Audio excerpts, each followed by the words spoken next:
Good day. Could you please introduce yourself? My name is Jinky Agria Fernando. I'm 26 years old. I live in Talavera, Nueva Ecija.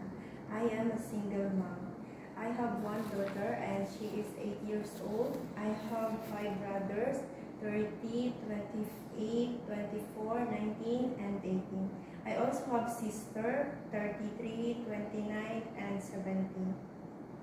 Tell me about your working experience as a domestic helper. I have 2 years experience here in the Philippines since 2020 and last August 2022.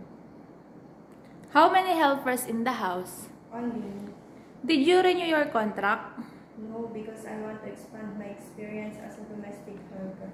What will you do in the house to start from the morning? First, I want to fix myself and start to prepare food for my employer and start to clean and ironing, marketing, gardening, and sometimes I also wash the car of my employer.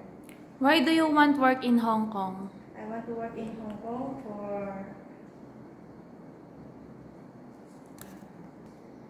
for my family needs and to support my daughter and my family's future. How can you manage your homesick? Homesick is normal, so I can manage myself as I just think my daughter's future and my family's need. Okay, tell me about your experience in taking care of newly born baby. I have my own experience by my daughter.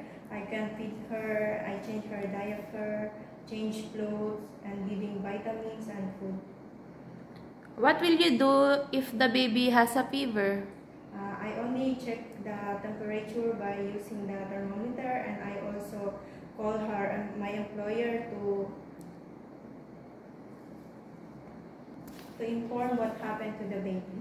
Do you have experience of taking care of elderly? Yes, I have. Before my employer, I taking care of the elder. Can you promise not to break your 2 years contract, and how could you manage it? Yes, I can promise that I cannot break my contract because I have my goal and just focus only on my goal. And I'm willing to work. Can you sing a song like nursery rhymes? Yes, I can sing like 5 little monkey jumping on the bed.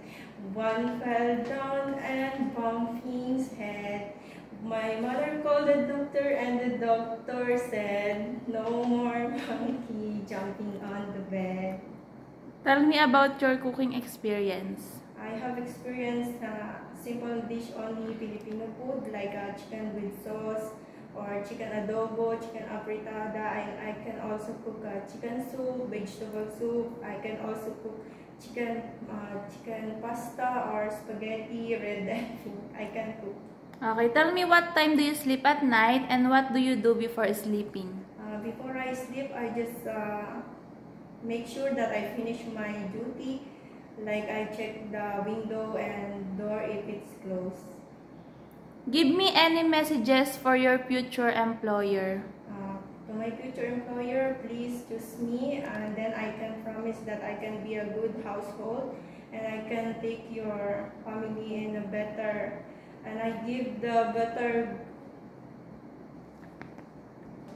treatment, and thank you and God bless. Okay, thank you.